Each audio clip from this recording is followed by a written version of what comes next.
All right, let's get you some analysis on the story now. We're joined in studio by aviation expert Phuthego Mojapele. Thanks very much for coming into studio.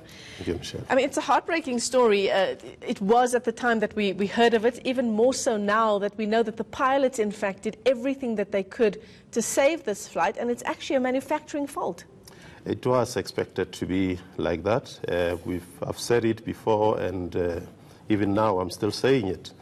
There has been a problem with this particular aircraft. And what we have found out is that the FAA has actually had a cozy relationship with the Boeing company as far as certification of this model is concerned.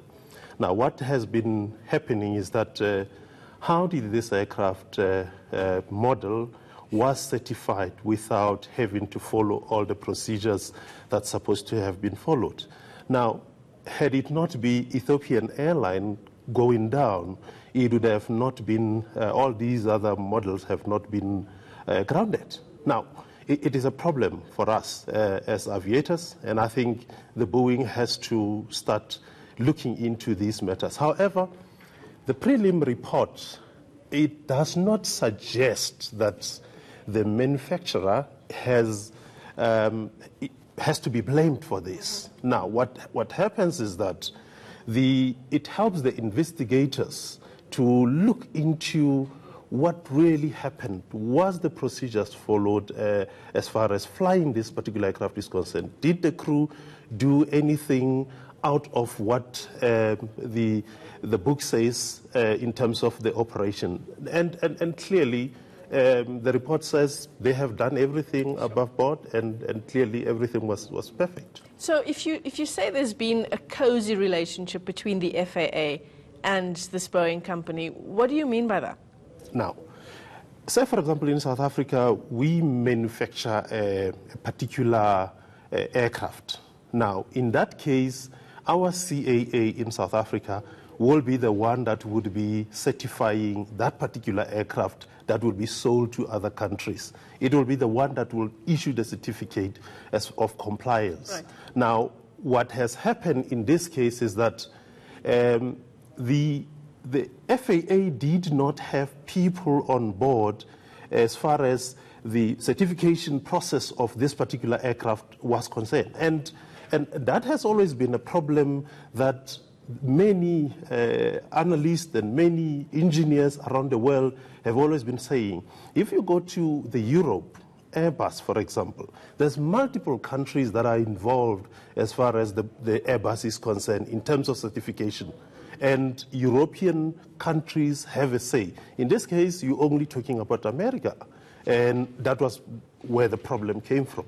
And that has been, the state has actually put together a committee that is going to look into this relationship. Even the president, by the way, President Trump, is a very close friend of the CEO of Boeing. So that says a lot. So what kind of sanction do we see unfolding here? I mean, how do you relay this kind of message to the families of that 157 people who were on that fated flight? The process of the investigation is still going. And until such time we get the final report, that would be probably in another 10, 12 months from now, that's when the lawsuit can start. But until the final report is out, we would not see any legal team standing before any jury in the United States to contest this. However, what the problem is now, it's sitting with the airlines that owns these aircrafts.